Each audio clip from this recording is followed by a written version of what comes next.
Hola, hola, hola, ¿cómo están? Muy buenos días, feliz y bendecido martes, ¿cómo andan? Espero que muy bien. Acá estamos en un nuevo encuentro de lectura en vivo. A medida que Instagram, bueno, les va avisando que estoy en vivo, los voy saludando. ¿Cómo están?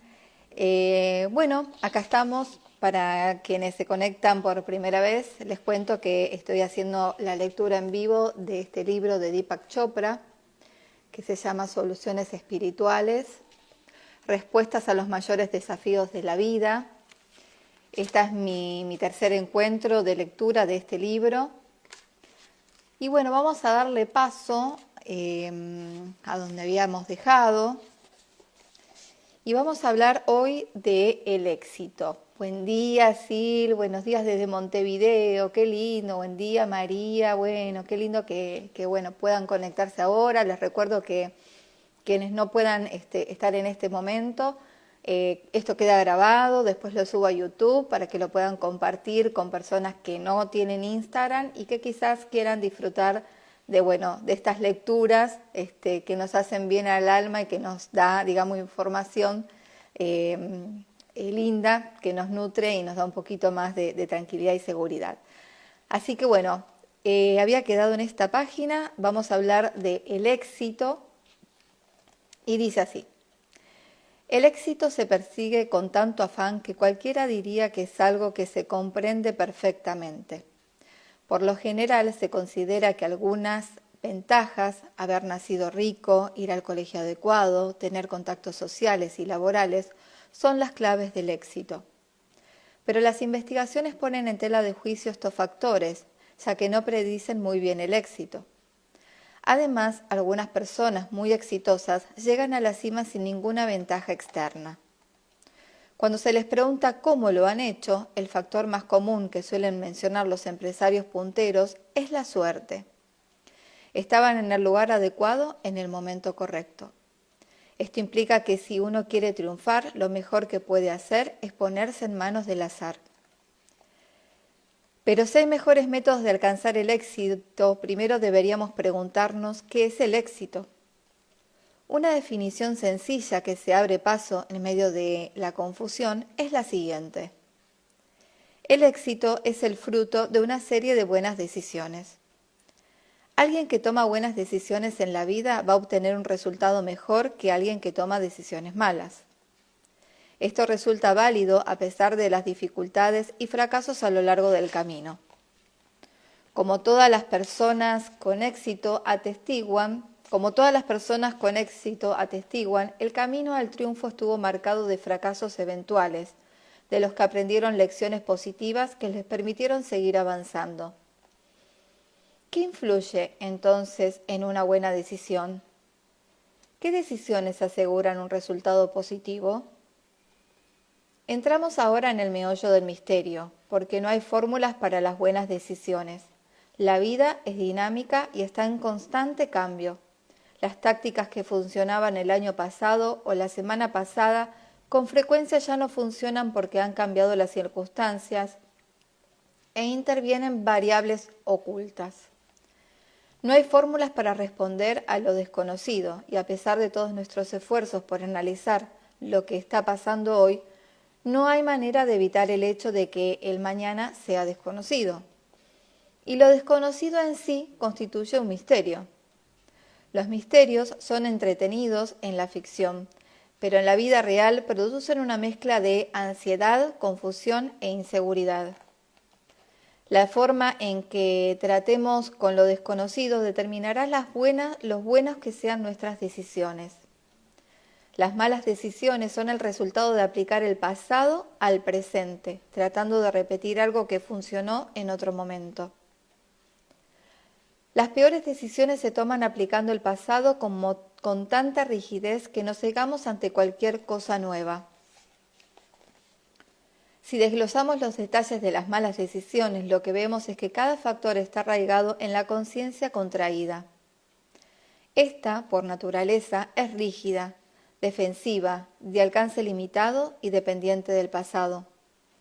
El pasado es conocido y cuando la gente no puede enfrentarse a lo desconocido, no tiene muchas más alternativas que recordar el pasado y usar como guía decisiones y hábitos viejos, una guía que resulta muy falible, perdón. La solución a cada factor que nos frena es expandir la conciencia y dejar atrás las limitaciones para descubrir una visión más clara del problema. Antes de leer la siguiente lista, piensa en alguna decisión muy mala que hayas tomado. En el terreno de las relaciones emocionales, el trabajo, la economía o cualquier otro ámbito importante. Y cotéjala con los aspectos de la conciencia contraída que se aplicaron a la toma de dicha decisión. Examinar las malas decisiones del pasado. ¿Tenían una visión limitada del problema al que te enfrentaste? ¿Actuaste por impulso a pesar de tu criterio? En lo profundo de tu mente, ¿tenías miedo de estar tomando la decisión equivocada?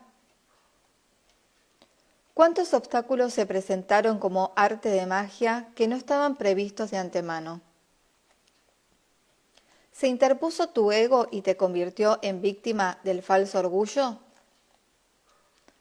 ¿No querías ver cuánto había cambiado la situación? ¿Te centraste demasiado en aparentar tener el control? A un nivel más profundo, ¿sentiste que perdías el control? ¿Hiciste caso omiso a otra persona que trató de detenerte o que cambiaras la idea?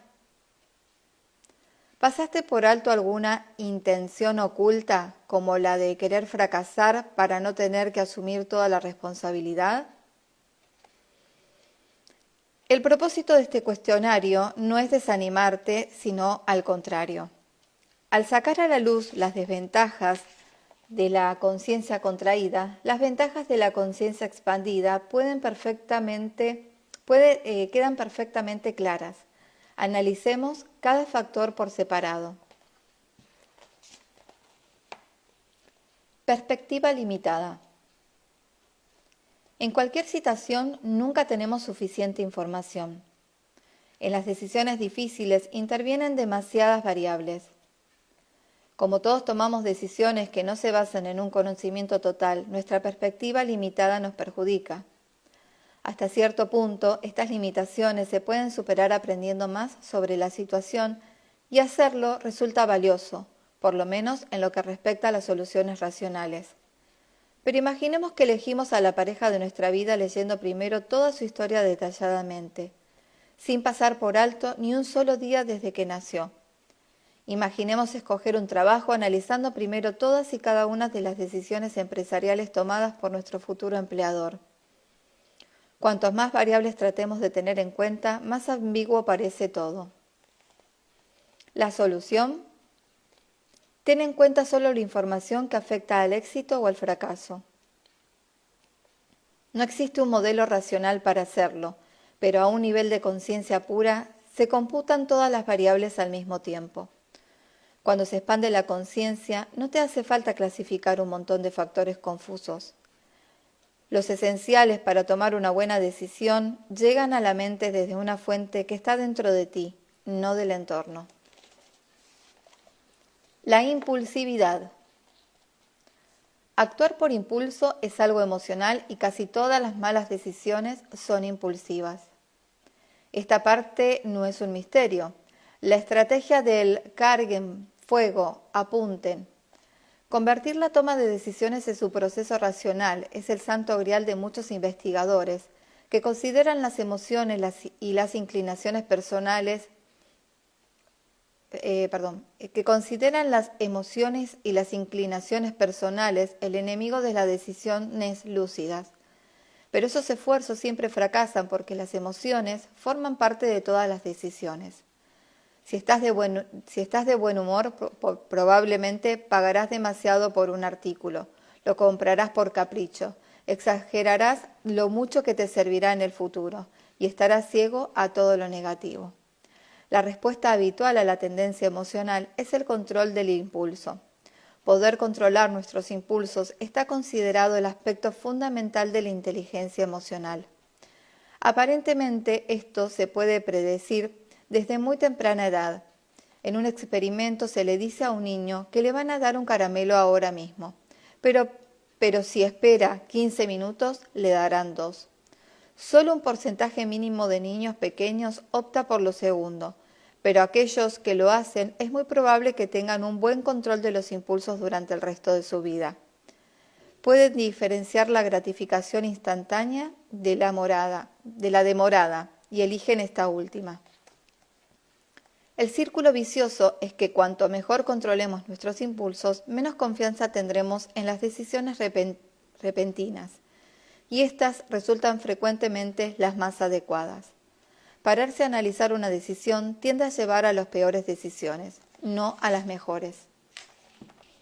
La solución: saber cuándo hay que decidir ahora y cuándo hay que hacerlo más tarde. No es algo que se ajuste a un modelo en concreto. Algunos impulsos producen buenos resultados, otros desengañosos.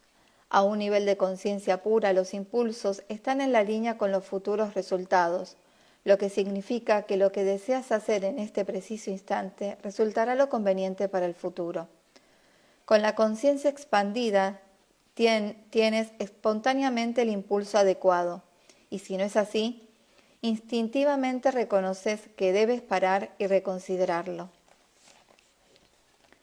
El miedo al fracaso. Se cree que los buenos tomadores de decisiones son audaces e intrépidos. Basándonos en esa idea, la mayoría fingimos y tratamos de parecer más seguros de nosotros mismos de lo que en realidad somos. Los grandes fraudes de la historia se llevaron a cabo gracias a una apariencia de completa seguridad en uno mismo. Pero en realidad las decisiones más trascendentales se toman con miedo y ansiedad. Un vistazo a las fotografías de Lincoln durante la Guerra de Secesión o de Winston Churchill durante los bombardeos de la Segunda Guerra dan cuenta de su depresión, preocupación y pesar. Cuando el miedo es un factor ineludible, la auténtica pregunta es cómo evitar que destruya nuestra claridad mental. Alguien cegado por el miedo suele sentir a nivel emocional que debe actuar movido por un impulso poderoso, ya que está demasiado asustado para tomar otra decisión. Y aún más insidioso es el miedo oculto, porque podemos tomar la misma mala decisión que alguien lleno de ansiedad, pero nos engañamos creyendo que no lo estamos. La paradoja aquí es que elegimos líderes que actúan con la mayor seguridad, pero con casi toda certeza toman malas decisiones debido a su falta de autoconocimiento. La solución: busca en qué nivel interior realmente no tienes miedo. Este nivel está muy dentro de ti. La mente en la superficie está agitada, convulsionada por los efectos de la ansiedad. A un nivel todavía más interno, la voz del miedo habla continuamente de riesgos, fracasos y las peores probabilidades. En el siguiente nivel hay otras voces que exponen los argumentos de la realidad y señalan que el miedo es conveniente, aunque no siempre tiene razón. Solo cuando logras trascender este nivel llegas a tu verdadero yo, que analiza cada situación sin miedo.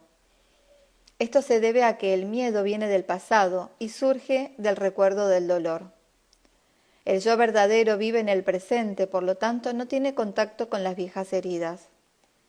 Puede ver con claridad los riesgos y las malas perspectivas, no las niega ni las pasa por alto, pero al ver los aspectos negativos y reconocerlos, no significan que estos estén teñidos de miedo. Los obstáculos y contratiempos imprevistos. En el estado de conciencia contraída, la inseguridad es el enemigo. No sabemos cómo se van a comportar los demás y aunque nos hagan una declaración jurada con la promesa de que van a actuar de determinada manera, ellos tampoco saben cómo se comportarán en el futuro.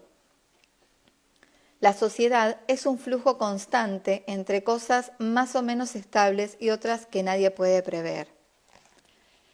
La llamada teoría del cisne negro, acá hay una llamada de atención que voy a leer, teoría creada por Nassim Nicholas Taleb en su libro El Cisne Negro, el impacto de lo altamente improbable, en el que señala que nuestro mundo está dominado por lo externo, lo desconocido y lo muy improbable, y advierte el error de examinar el futuro analizando el pasado. Incluso sostiene que la historia está mucho más determinada por acontecimientos totalmente sorprendentes y anómalos que por cualquier cosa previsible. Los individuos, al parecer, sienten lo mismo con respecto a su propia biografía. Como ya he mencionado, las personas más exitosas deben su triunfo, tal como ellos mismos lo ven, a la buena suerte. Sin embargo, la mala suerte o no tener suerte en absoluto es más común que la buena suerte. La popularidad de la ley de Murphy se debe a la inevitabilidad de los obstáculos, aunque en realidad no exista una ley natural que diga que si algo puede salir mal, así será. El pesimismo ciego es tan poco realista como el optimismo ciego. Pero buena parte del éxito tiene que ver con la capacidad de enfrentarse a contratiempos imprevisibles. Los mejores matrimonios no tienen nada que ver con ser perfectos, sino con las habilidades para hacer frente a las cosas. Todo el mundo tiene derecho a comportarse erráticamente y cuando esto trae aparejado conflictos, exigir que los demás hagan lo que es debido y se comporten previsiblemente no funciona. Y funciona menos aún retirarse de la vida porque no podemos aguantar los palos. La solución: haz de la inseguridad tu aliado, no tu enemigo. Cualquier salto adelante depende de llegar a lo desconocido. Cuando ves lo desconocido como una fuente de creatividad, no solo dejas de tener miedo, sino que agradeces el hecho de que la vida se renueve de forma inesperada. Sin embargo, no es una actitud que pueda aplicarse de forma arbitraria. Los obstáculos imprevistos reflejan una genuina incapacidad para ver más profundamente, y aquello que no puedes ver no tiene fuerza para ayudarte. Hace falta una conciencia expandida para abrir el canal hacia la creatividad subyacente que hay dentro de ti. El ego. Si quieres que los demás te sigan, tendrás que parecer la octava maravilla. Cuanto mayor sea tu ego, más gente querrá usarte como paraguas. La naturaleza humana parece obligar a aquellos que se sienten débiles a renunciar incluso al resto de su fuerza. Pero para la toma de decisiones, el ego es casi tan malo como el miedo. Uno sobreestima los peligros, mientras que el otro no admite que el peligro exista. Bajo el dominio del ego, una persona debe actuar constantemente. Una cosa que el ego hace bastante bien es crear una imagen, y las imágenes exigen que uno monte una escena que los demás se crean. Dedicar tanta energía a ser un triunfador y bastante más a mantener a raya las propias dudas es agotador. Cualquiera que haya estado cerca de los famosos de la jet set conoce la irrealidad que los rodea, y sin realidad no hay una base para tomar buenas decisiones. Irónicamente, los famosos toman decisiones malas porque aquellos que están a su alrededor dicen que sí a todo. La libertad sin límites es un estado espiritual, pero cuando el ego pretende no tener límites, no es libre, sino que está atrapado en una ilusión. La solución actúa desde el yo verdadero, en el que yo ya no es algo personal. El ego de tu yo verdadero, en cambio, es sencillamente un centro de percepción. Ya tiene un punto de vista único sin necesidad de invertir más en él. A medida que se expande la conciencia, no es que muera el ego, sino que cambia el trabajo. El viejo era cuidar al número uno. El nuevo es estar atento a todas las situaciones en conjunto. Ya no tienes un interés tan personal en el mundo.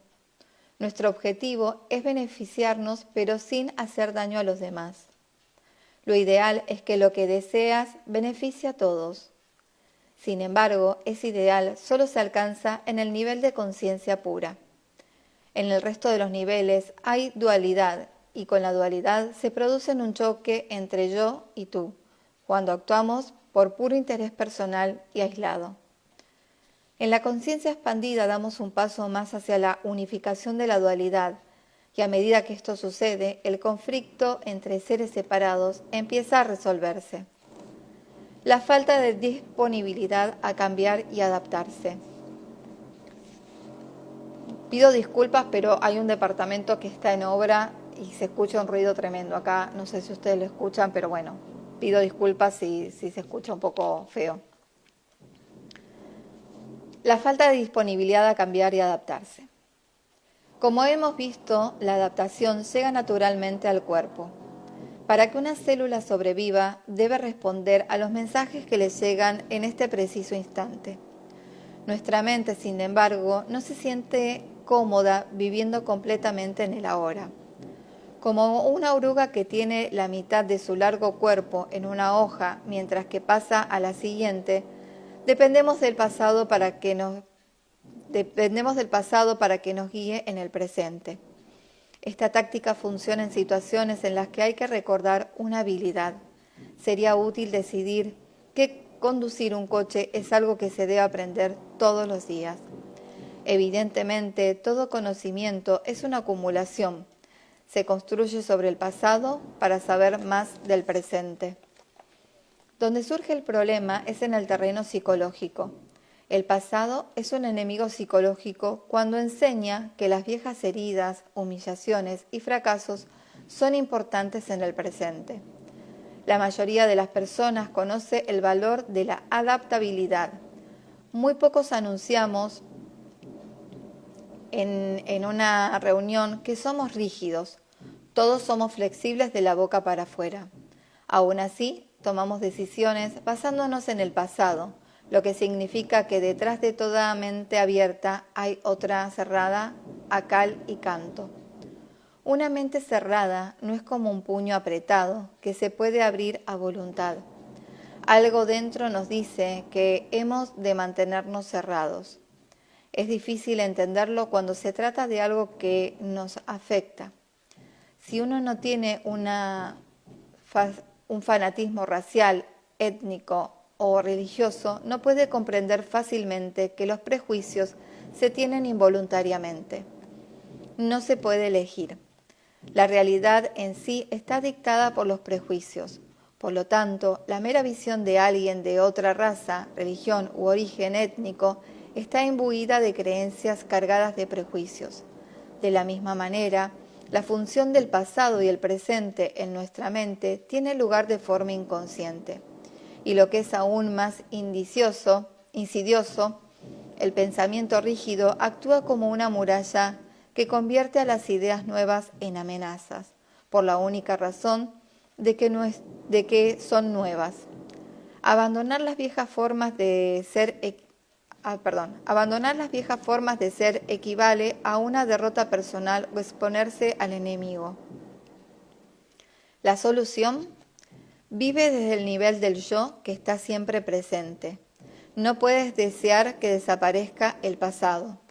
Todo el mundo arrastra el peso de la memoria.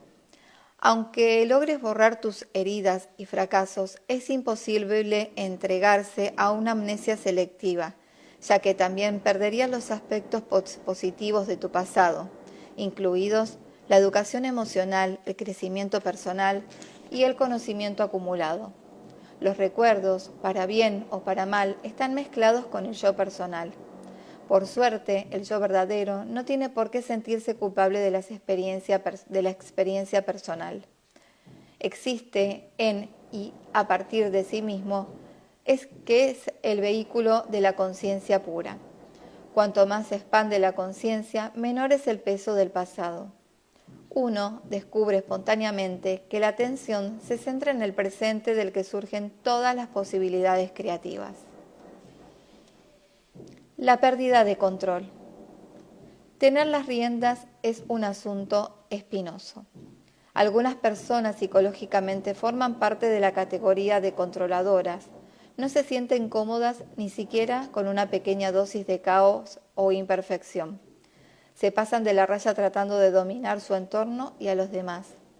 Hay otras personalidades que ignoran lo que es autocontrol y crean un entorno casi sin límites ni estructuras. Ambos son ejemplos de conciencia contraída, cada uno de una manera diferente. Los problemas surgen cuando se pierde el control o, por el contrario, se convierte en algo demasiado dominante. La mayoría rechazaríamos cualquier posibilidad que dejara fuera el control, el autocontrol. Para algunos eso significa saltar de un avión en paracaídas. Para otros, invertir dinero en empresas arriesgadas como pozos petrolíferos. El riesgo y el control son primos hermanos. Cuando nuestra tolerancia al riesgo se ve superada, ¿qué sucede? Que el riesgo racional se convierte en cambio en una amenaza, y las amenazas nos hacen sentir que hemos perdido el control. Cuanto más contraída está la conciencia, menos fiable es la percepción del riesgo. Por lo tanto, nos sentimos exageradamente amenazados, incluso por riesgos insignificantes, y acabamos por tomar decisiones muy limitadas. Paradójicamente, en el momento en que de verdad nos sentimos paralizados, es muy probable que actuemos de forma temeraria. Una decisión precipitada, casi siempre mala, surge de querer escapar al estrés de no tomar ninguna. La solución: reemplaza el riesgo por la certidumbre. Uno no se preocupa por perder el control si no se siente amenazado. Cuando estás seguro de ti mismo, las amenazas externas dejan de existir, porque amenaza es lo mismo que miedo, y cuando uno sabe quién es, no tiene miedo. Eres tu verdadero yo. La conciencia expandida nos acerca al verdadero yo, y por lo tanto el miedo disminuye. Y cuando eso sucede, el problema del control se atenúa y en su lugar se experimenta una mayor libertad. Permites que la realidad trascienda el control, donde por cierto siempre ha estado, y te sientes cómodo sumándote a ella. La oposición de los demás. Se toman malas decisiones cuando se sabe a quién hacer caso, y las peores cuando ni siquiera se pueden decidir en quién confiar. Siempre habrá opiniones contradictorias. De hecho, el acuerdo total es sospechoso cada vez que ocurre. Alguien no dice la verdad. Al enfrentarse a opiniones muy diferentes, la mayoría de la gente elige aquellas con las que ya estaba de acuerdo. Si examinamos las veces en las que pedimos consejo de verdad, probablemente veremos que lo que en realidad queríamos era permiso para actuar de la forma en que todo caso íbamos a hacerlo. La motivación no era procurar el mejor consejo, sino sentirnos bien con determinada decisión que contenía un elemento de duda, vergüenza o culpa. La conciencia contraída produce aislamiento. Uno está más solo cuando sus ideas y creencias son completamente privadas. Uno de los efectos del aislamiento es que los demás parecen muy lejos. No logramos llegar a ellos y a veces ni siquiera encontramos la manera de comunicarnos con los otros. El ejemplo más común son los adolescentes, que se aíslan de sus padres al pasar de la dependencia de la infancia a la independencia adulta. La adolescencia es el limbo entre esos dos estados, en el que nadie parece estar de su parte, salvo otros adolescentes. Pero el aislamiento de la tercera edad se parece al adolescente en la misma actitud. Nadie me entiende. Una de las razones de que los ancianos sean a veces el único refugio de los adolescentes. La solución: trata de comprenderte completamente a ti mismo. Es inútil procurar que los demás te entiendan del todo. Nadie tiene tiempo de entender de dónde vienes, salvo de una manera bastante superficial. Y aunque te tomaras la molestia de estar con la persona más empática del mundo, alguien deseoso de comprender hasta el último detalle de ti, ¿qué conseguiría? Tener un conocimiento completo de una persona, construido a partir de circunstancias azarosas del pasado, un conjunto destartalado y chapucero de viejas experiencias.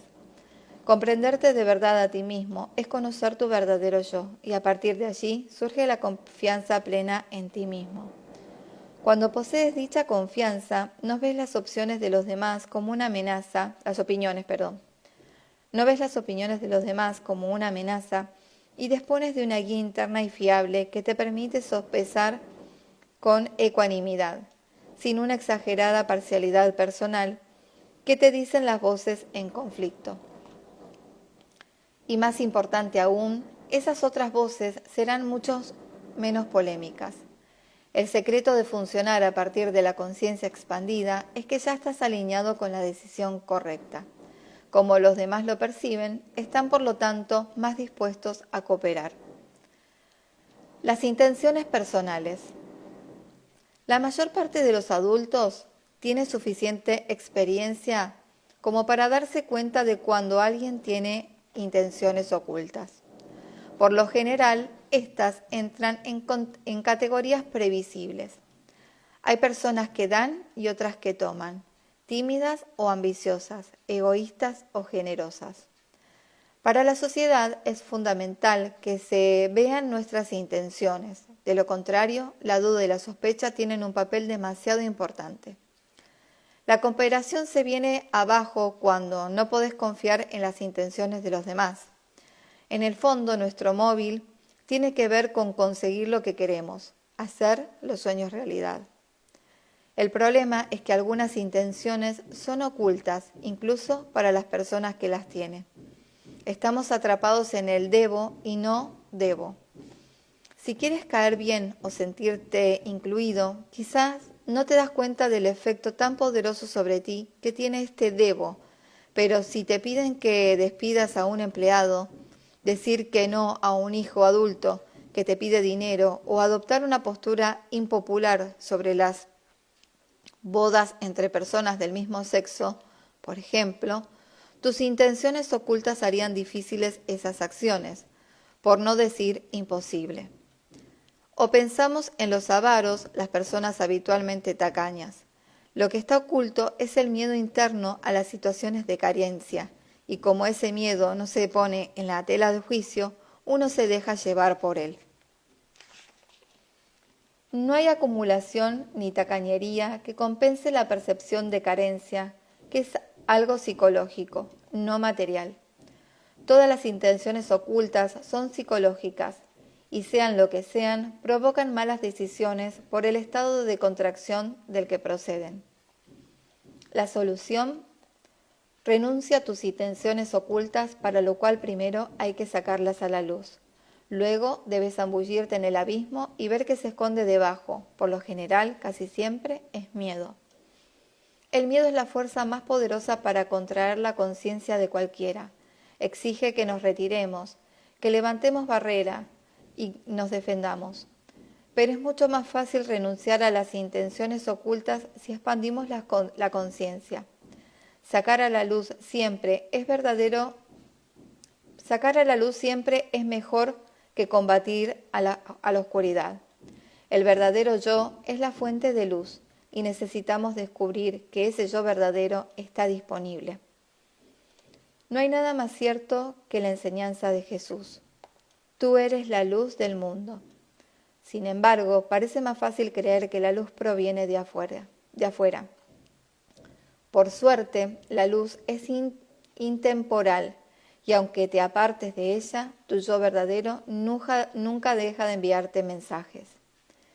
El éxito, en última instancia, es vivir permanentemente en medio de la luz. Allí no hay límites rígidos, no hay miedo ni limitaciones. Como con todo, el eje de nuestra vida es darnos cuenta de quiénes somos. Una vez que nos instalamos en nuestro propio ser, las luchas que dificultan el éxito se desvanecen. La próxima vez que tengas éxito en algo, aunque sea en sonreír a un niño o en apreciar una puesta de sol sobre el mar, recuerda que has dado un paso más hacia la auténtica medida del éxito. La conciencia pura, que no solo es tu propia fuente, sino la de toda felicidad que experimentes. La esencia. Según los indicadores ordinarios, el éxito es imprevisible. Son muchos los factores que lo producen y algunos, como el momento y el lugar oportunos, se nos antojan fortuitos. ¿Pero qué es el éxito? Una serie de decisiones que producen un resultado positivo. Si se logra potenciar la toma de decisiones, el éxito resultará mucho más probable.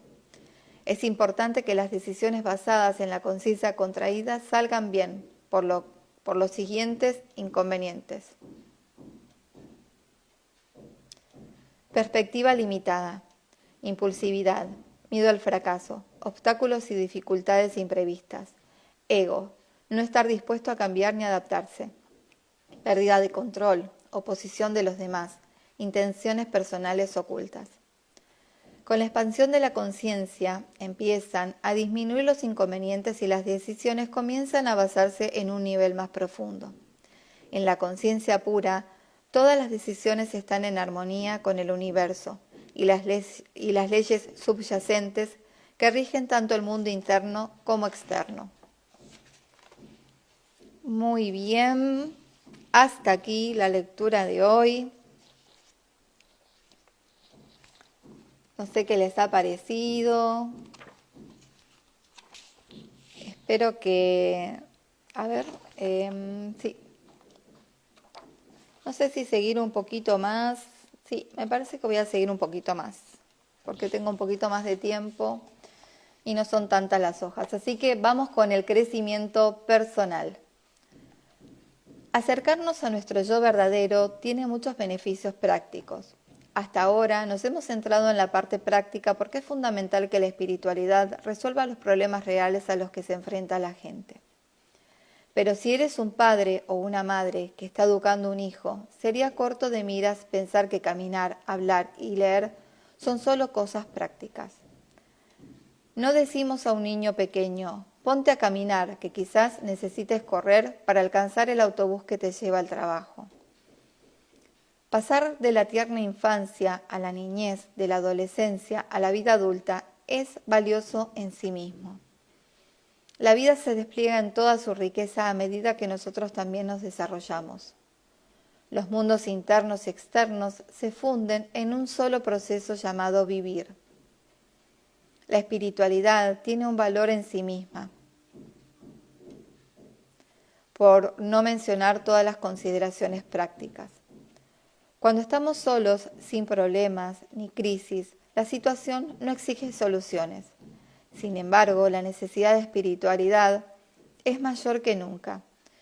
Cuando analizamos qué significa el mero hecho de existir, el yo verdadero nos invita a acercarnos porque nos puede decir quiénes somos de verdad. Y no hay nada más valioso. Se trata de una declaración grandilocuente, lo sé. Cualquiera puede pasarse tranquilamente la vida ignorando el enigma de ¿quién soy? O, para ser más precisos, la gente responde a esta pregunta definiéndose con el yo cotidiano. El soy puede estar seguido de infinidad de palabras que se aplican a la existencia corriente. Soy mi trabajo, mis relaciones, mi familia, soy mi dinero y mis pertenencias, mi condición e importancia. En la ecuación se puede añadir raza, origen étnico, ideología política y religión. La vida cotidiana es una maleta extensible repleta de las ideas, sentimientos, recuerdos y sueños que tuvimos en algún momento. Pero, a pesar de todo, el yo verdadero permanece intacto. El alma, la esencia, el origen, o sea cual sea el nombre del ser más profundo, no se despliega sin crecimiento personal. La espiritualidad es voluntaria y en el mundo moderno la amplia mayoría opta por omitirla. Ahora que ya hemos repasado las razones prácticas para no hacerlo, ha llegado el momento de ver si vale la pena que el yo verdadero busque su valor intrínseco más allá de lo que pueda lograr. Tampoco necesitamos nobles ideales, sino experimentar el yo auténtico y decir, lo prefiero a mi yo cotidiano. Interviene un nuevo tipo de autoestima y una forma de amor más elevada. Cualquiera que tenga la posibilidad de sentirlo, elegirá el gozo de la mera existencia a los altibajos de la vida corriente, a la felicidad frágil que va siempre acompañada de tristeza, ansiedad y desilusión. El yo cotidiano está siempre repleto de experiencias. Llegar a un nivel más profundo exige un proceso que nos eleve. Debemos orientarnos diariamente a crecer en la situación en los siguientes aspectos. Un camino hacia el verdadero yo. Madurez. Desarrollarnos para ser adultos independientes. Propósito. Descubrir una razón para estar aquí. Visión. Adoptar una cosmovisión según la cual vivir. Segunda tensión. Ver con los ojos del alma. Trascendencia. Ir más allá de la mente inquieta y los 5 sentidos. Liberación. Ser libre de la ilusión de la realidad. Tu éxito en estos aspectos dependerá de tus auténticos deseos de desarrollarlos. Para el crecimiento personal intervienen las mismas cosas que para aprender a tocar el piano o dominar la cocina francesa. Deseo, motivación, práctica, repetición y disciplina. Es tu vida la que quieres transformar. No era habitual oír hablar a alguien de la generación pasada de crecimiento personal en estos términos. Descubrir el propio auténtico potencial. Era apenas un eslogan emergente junto con toma de conciencia. ¿Podemos decir que alguna de estas dos frases enseñaba a la gente cómo alcanzar el objetivo? ¿Conseguían los miles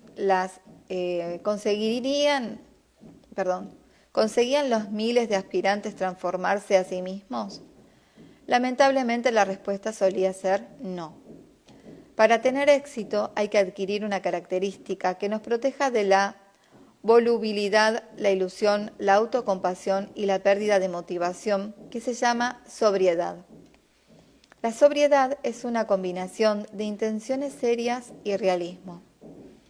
Es un estado de conciencia expandida que debe cultivarse. Si no reconocemos ese camino, nos quedaremos en un estado de conciencia contraída del tipo que se conoce como existencia cotidiana. Intentemos, pues, aplicar la sobriedad a cada uno de los puntos de la lista. La madurez. Es un estado psicológico, no físico. Implica cosas tales como equilibrio emocional, dependencia, moderación y capacidad de previsión. No se espera que los niños posean esas cualidades. Los adolescentes avanzarán erráticamente hacia ellas. Si el viaje no se completa, uno puede tener 50 años y seguir viviendo el mundo con la mente de un quinceañero. Las exigencias de la vida cotidiana tienden a actuar en contra de la madurez. Hay demasiadas distracciones, presiones que las personas pueden usar como excusa. Hasta se diría que la sociedad actual devalúa la madurez. Los medios de comunicación crean la ilusión de que ser joven y estar en onda es mucho más divertido. En comparación, no llegar tarde al trabajo o quedarse hasta después de hora para terminar una tarea es normalmente aburrido. Es mortalmente aburrido. Pero en realidad, la juventud es una etapa de la vida en que las personas están más estresadas y ansiosas que en cualquier otra. La inmadurez empieza con con la prometedora perspectiva de la juventud, pero a lo largo de los años va disminuyendo, porque seguir siendo inmaduro es perderse la curva del aprendizaje que permite que nos hagamos dueños de nuestra vida. La palabra madurez no parece espiritual, pero el camino espiritual volatiliza rápidamente, a no ser que se base en la madurez psicológica. Llegar a la madurez significa practicar a diario lo siguiente. Asume la responsabilidad sobre ti mismo. Hazte cargo de las necesidades de la vida sin depender de los demás. Defiende los valores morales y participa en mantener unida a la sociedad, empezando por su unidad básica, tu propia familia. Trata a los demás con respeto y espera lo mismo a cambio. Pórtate bien y trabaja por la justicia en todas las situaciones. Aprende el valor de la compostura y el dominio de ti mismo. Propósito. Casi nadie diría que su vida no tiene sentido. No ponemos un pie adelante del otro sin orden ni concierto. Nuestra vida gira en torno a objetivos a corto y largo plazo. Pero a pesar de ello, a un nivel más profundo, infinidad de personas se preguntan por qué están aquí. Miran con nostalgia ese pasado en que ser un buen cristiano, obedecer las leyes de Dios, obrar de acuerdo con la propia clase social o defender al país, entre otros muchos propósitos precocinados, bastaba para darle sentido a la vida. Ahora nos hemos quedado solos para encontrar, cada uno por su cuenta, nuestro propio propósito. Pero aquí la nostalgia está fuera de lugar. Lo cierto es que siempre ha habido que tratar de encontrar el auténtico sentido de la vida a través de una búsqueda personal. Ofrezco el yo verdadero como un propósito al que vale la pena dedicarse. Sin llegar a tanto, se puede encontrar un sentido a la vida sencillamente creciendo y evolucionando. Observar un horizonte oculto podría ser un sentido tan profundo como alcanzar la iluminación. Es sano desconfiar de que nos digan cuál debería ser nuestro propósito en la vida. Lo máximo que deberíamos aceptar es inspiración, que también es lo máximo que uno puede dar. Lo importante es ser conscientes de nuestro propósito, sea cual sea. La existencia cotidiana tiende a desdibujar el sentido de estar aquí y lo llena de exigencias mundanas prácticas. La única forma de que sobreviva es prestarle mucha atención. Alcanzar el propósito significa practicar a diario lo siguiente. Haz por lo menos una cosa de forma desinteresada. Lee un pasaje de algún escrito sagrado, poesía o prosa inspiradora que te eleve. Comparte tus ideales con alguien receptivo. Expresa tu propósito. Expresa tu propósito sin hacer proselitismo. Procura inspirar con modestia, no convencer por la fuerza. Ayuda a tus hijos a encontrar su propósito en la vida. Demuéstrales que es importante. Actúa a partir de tus más altos valores. No te pongas en nivel de aquellos que te critican o están en contra de ti. La visión. Cuando era joven me obligué a aprender de memoria un verso del poeta Robert Browning, que en los tiempos de nuestros abuelos casi todo el mundo sabía. El alcance de un hombre debe exceder lo que lo rodea, si no, ¿para qué está el cielo? Aunque el contexto religioso se haya desvanecido, sigue siendo necesario tener aspiraciones. Nuestras más altas aspiraciones se comunican con el lado más visionario de nuestro yo verdadero. Por supuesto que hay aspiraciones prácticas que no son visionarias, como aspirar a ser socio de un bufete de abogados o ganar $1.000.000. Las aspiraciones materiales ocupan un lugar mental preponderante, pero para alcanzarla la gente no llega al cielo ni a ningún otro lugar elevado. La brecha entre la vida cotidiana y el alma sigue siendo amplia. El ansia de algo más no se satisface.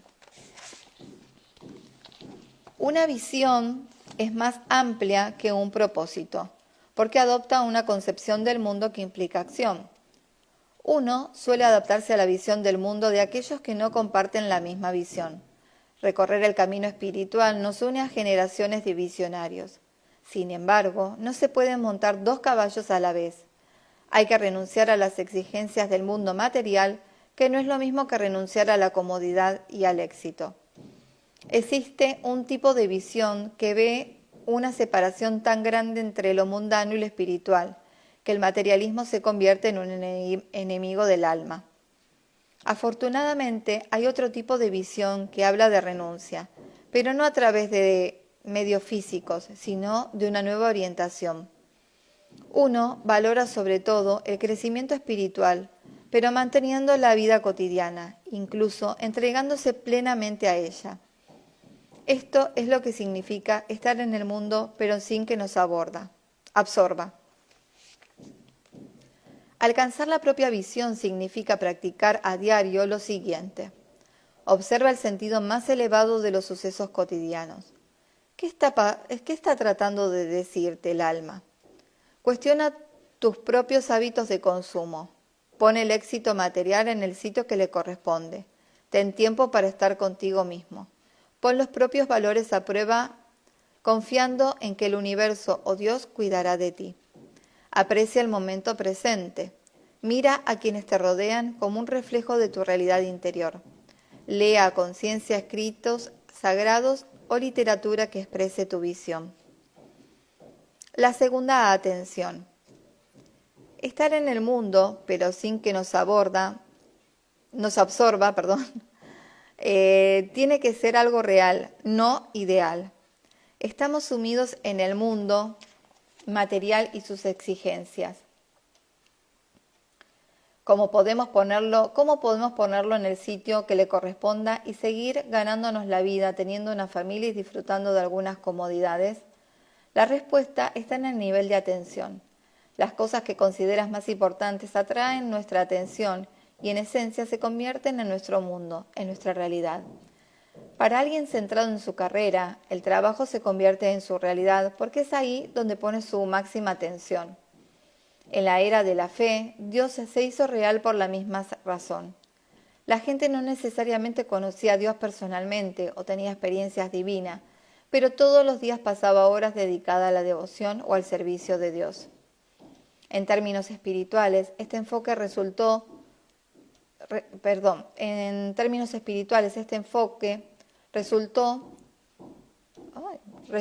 se llama primera atención. Pero hay una conciencia con otras características, por así decirlo, conocida como segunda atención. Con ella se mira a través de los ojos del alma, para explicarlo sucintamente. Primera atención. Con este nivel de conciencia, una persona se centra en los acontecimientos del mundo físico, persigue deseos personales, acepta los valores sociales de la familia, el trabajo y la devoción. Ve el mundo en términos lineales, funciona según las leyes de causa y efecto y acepta los límites temporales y espaciales. Segunda atención. Con este nivel de atención, una persona trasciende el mundo físico, sigue su intuición y percepción, acepta que el alma es la base del yo, busca sus fuentes fuera del tiempo, aspira a estados más elevados de conciencia y confía en las fuerzas invisibles que conectan el individuo con el cosmos. La segunda atención nos conecta con nuestro yo verdadero y nos lleva a la esencia de la realidad. Esta esencia es indestructible y no puede suprimirse. El alma espera su resurrección, no a través de un final apocalíptico, sino del comienzo del despertar de cada individuo. Alcanzar la segunda atención significa practicar a diario lo siguiente. Escucha la parte más silenciosa de ti mismo, confiado en la certeza de sus mensajes. Deposita menos confianza en el mundo físico y más en el interno. Aprende a centrarte. No tomes decisiones cuando no estás centrado. No confundas la acción frenética con los resultados. Estos provienen de un nivel más profundo del ser. Relaciónate a nivel de alma, por lo menos con una persona. Procura comunicaciones silenciosas contigo mismo y tu entorno. Dedica tiempo para estar en la naturaleza, empapándote de su belleza. Observa debajo de la máscara de la personalidad que la gente lleva en público. Expresa tu verdad de la forma más sencilla posible. La trascendencia. Voy a tomar un poquito de agua porque tengo la garganta reseca, por eso me agarraba tos. Bueno, ahora sí vamos con las últimas hojitas. La trascendencia. Trascender significa ir más allá, pero ¿cómo sabemos si lo hemos logrado? Cuenta una parábola de mi infancia que un sabio se sentó en una cueva hasta el momento de alcanzar la preciada meta de iluminación. Y paciente por comunicar la buena nueva a los aldeanos del valle, baja de la montaña presa del gozo. Mientras cruza el mercado camino del pueblo, un hombre sin querer le da un codazo en las costillas. «Apártate de mi camino», grita el santo varón enfadado. Luego se detiene, piensa durante un instante, da media vuelta para regresar de nuevo a la cueva. Podría interpretarse como una parábola sobre el falso orgullo, pero también sobre la trascendencia. Si estamos de verdad instalados en nuestro yo verdadero, el bullicio del mundo cotidiano no nos afecta. Nos sentimos desapegados, pero no porque no nos importe o estemos al margen del entorno. El desapego emocional significa que vemos el mundo desde un lugar intemporal. Y ese sitio no se encuentra en una cueva o en la cima de una montaña remota, sino exclusivamente dentro de nosotros. En términos prácticos, trascender implica encontrar ese lugar, conocerlo y convertirlo en nuestro hogar. Los métodos tradicionales para trascender llevan a la segunda atención. Se trata de la meditación, la contemplación, la reflexión sobre nosotros mismos. El paso del tiempo no ha hecho perder vigencia a estos métodos, pero indudablemente en la medida en que la vida moderna se torna cada vez más estresante y el mundo cotidiano cada vez más ruidoso y veloz, la gente tiene menos tiempo para la meditación. Incluso la posibilidad de sentarse tranquilo unos minutos cada día se escabulle y se olvidan las buenas intenciones. Sería preocupante que no se consiguiera el crecimiento personal por distracciones externas. Sin embargo, el crecimiento personal no puede destruirse, sino solo postergarse. Siempre y cuando el yo verdadero sea real, nos sentiremos atraídos hacia él porque cada uno tiene en lo más profundo un anhelo de realidad. No queremos que nuestra vida se base en ilusiones. Por lo tanto, ir más allá no tiene que ver con ninguna práctica espiritual estructurada, sino con seguir la propia naturaleza mientras buscamos una mayor felicidad y realización.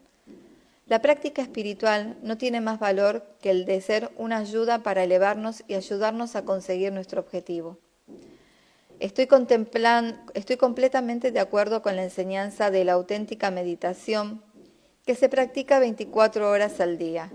Reservarse un rato para sentarse en silencio y experimentar un profundo estado interior tiene un gran valor, pero cuando volvemos a abrir los ojos renovados y más centrados, ¿de qué nos sirve lanzarlos de nuevo al estrés y la tensión? La cuestión fundamental es que trasladamos el silencio interior al mundo real para marcar la diferencia. Esa es la parte que requiere 24 horas al día, ya que ser conscientes de quiénes somos en realidad es una ocupación a tiempo completo. También hay que añadir que es una ocupación feliz y el proyecto más fascinante que podríamos emprender para nosotros mismos. Alcanzar la trascendencia significa practicar a diario lo siguiente. Mantente centrado. Nota las influencias externas que te exigen atención. Cuando te dejes llevar por una emoción o un impulso fuerte, tómate un momento para volver a ti mismo. Apártate de las situaciones estresantes siempre que puedas. No permanezcas en ninguna situación que te resulte tan incómoda como para no ser tú mismo. No cedas a la ansiedad de los demás. Ten en cuenta que eres algo más que una serie de reacciones al entorno. Eres la expresión del yo verdadero siempre. En todas las situaciones que te hagan sentir confuso, pregúntate, ¿cuál ha sido mi papel aquí? No actúes ni tomes decisiones hasta encontrar la salida. Mantente tranquilo hasta que la realidad empiece a revelarse un poco más. La liberación. En términos espirituales se dice que la creación es el juego eterno de los opuestos. El bien contra el mal, la luz contra la oscuridad, el orden contra el caos. Sin embargo, en última instancia, se trata de la ilusión contra la realidad. Nadie se levanta pensando que hoy va a ser un buen día para vivir de ilusiones.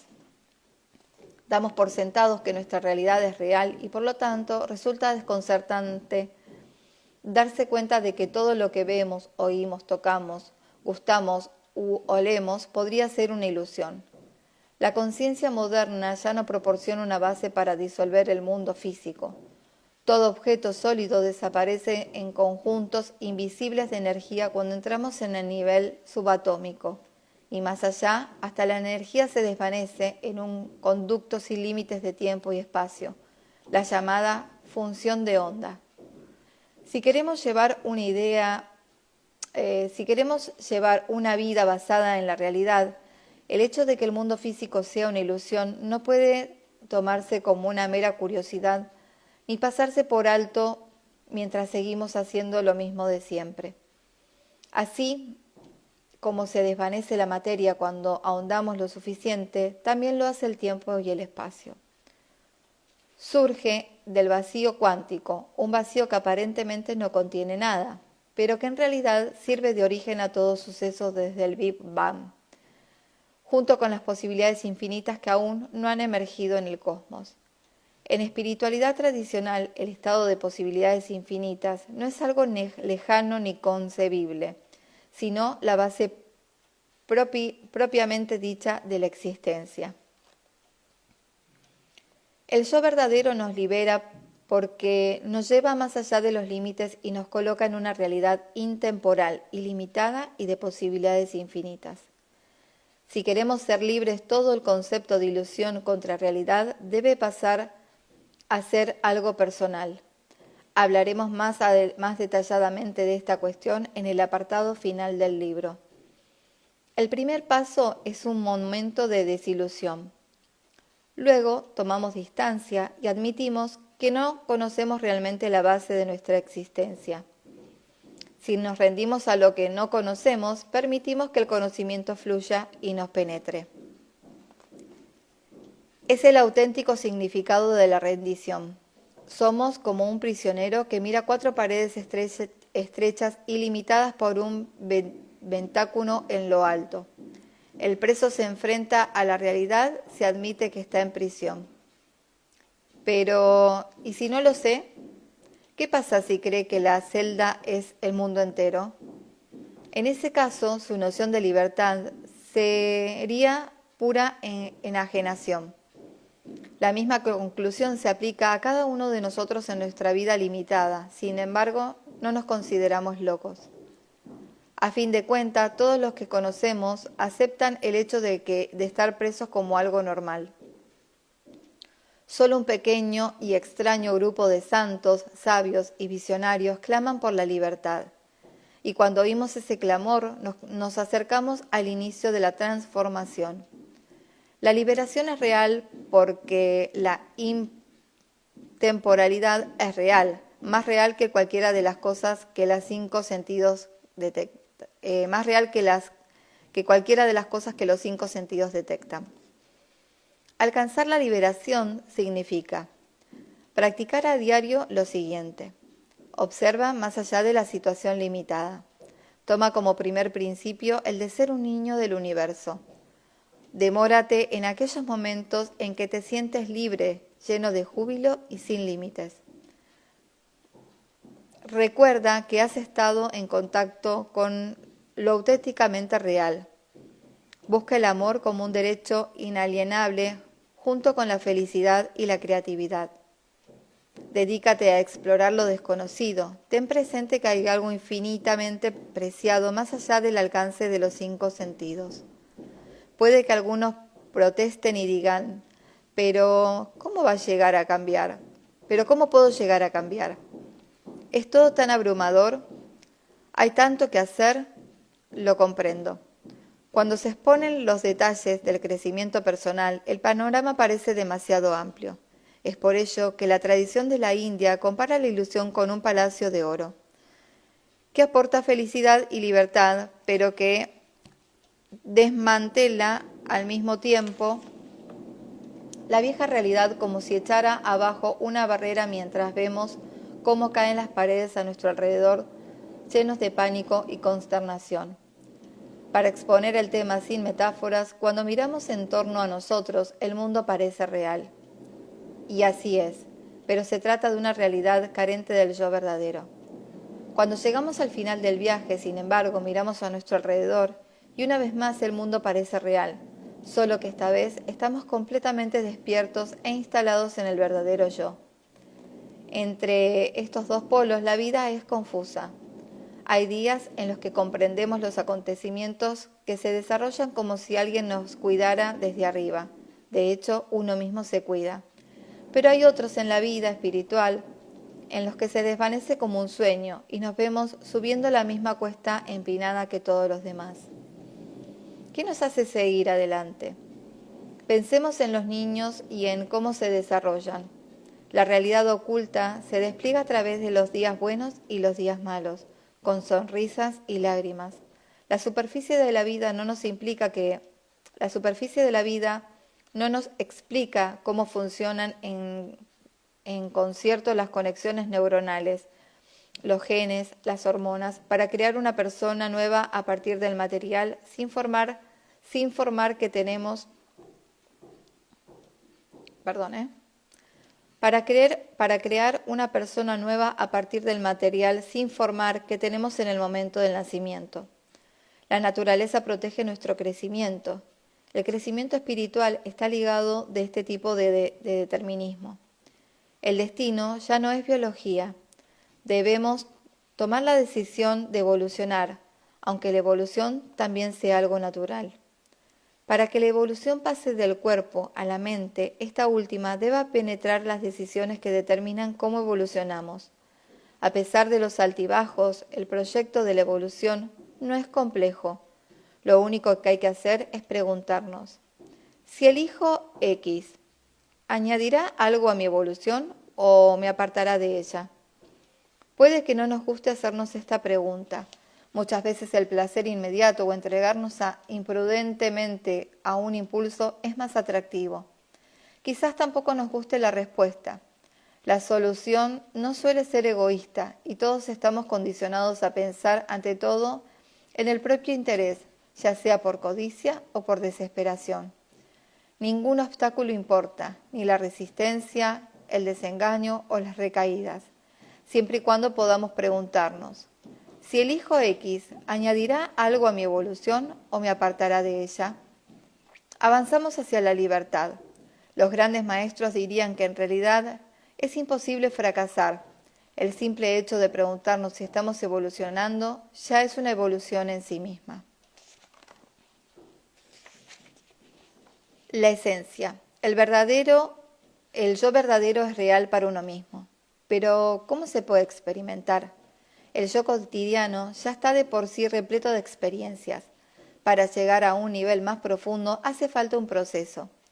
Diariamente nos adaptamos para creer en los siguientes terrenos. Madurez. Desarrollarnos para convertirnos en un adulto independiente. Propósito. Descubrir por qué estamos aquí.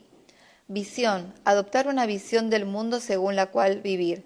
Segunda atención. Mirar a través de los ojos del alma. Trascendencia. Ir más allá de la mente inquieta y los 5 sentidos. Liberación. Llegar a liberarse de los límites y apegos.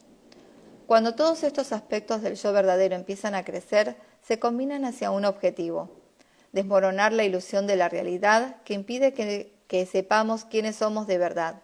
El final de esta ilusión marca la base de la evolución conocida como la iluminación. Bueno, wow, se me hizo largo al final, 1:10. Bueno, no pasa nada. Lo que pasa es que me entusiasma la lectura y yo sigo. Bueno, gente hermosa, seres bonitos, muchas gracias por estar, por resonar con las lecturas. Recuerden que bueno, las pueden compartir, después lo subo a YouTube para aquellas personas que no tienen Instagram. Se agradece la difusión, un me gusta, un corazoncito, un comentario, porque bueno, eso hace que cada vez llegue a más y más personas. Y también es una caricia al alma para esta servidora que lo hago con total placer esto de las lecturas. Les mando un beso enorme. Me voy a hacer las cosas cotidianas de la casa, pero ya más contenta de haber podido compartir este espacio y este momento con ustedes. Así que les mando un beso enorme. Hoy a la tarde tengo live a las 16 horas Argentina sobre un test epigenético muy interesante. Así que bueno, los espero. Gracias, Flav, muchas gracias. Flavita, hermosa lectura, gracias. Los espero a las 4 de la tarde en un live súper interesante. También vamos a estar un poquito hablando del amor propio y la autoestima, porque Ana me va a dar pie para que también hablemos de eso, de cómo cuidarnos y demás. Así que les mando un beso enorme, abrazos de alma a alma y bueno, nos vemos en un rato. Chao, chao.